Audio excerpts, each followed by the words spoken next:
When it comes to blocking ads and trackers on Windows in 2025, many people compare Adguard with pfBlocker. Now, pfBlocker is a powerful add-on for advanced firewall setups like pfSense. It allows you to block ads, malware domains, and even geo-filter traffic. But here's the reality. pfBlocker is built for network administrators, not everyday users.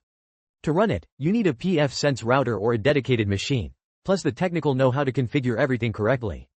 That means for most Windows users, pfBlocker isn't practical. It's overcomplicated and not designed for simple, system-wide ad blocking. On the other hand, Adguard is built exactly for what most people want: easy to use, system-wide ad blocking on Windows. With just a few clicks, it blocks ads, trackers, and malicious sites across all browsers and apps.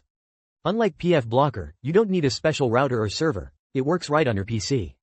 Plus, Adguard adds features like DNS filtering, parental controls, phishing protection, so you're always protected with no technical setup required. So, while pfBlocker may be great for networking pros running complex setups, Adguard is the smarter choice for 99% of Windows users in 2025. It's faster, simpler, and far more user-friendly. And the best part? If you use my special link in the description, you'll get an exclusive discount on Adguard today. Don't waste time with complicated setups. Make your Windows experience ad-free the easy way with Adguard.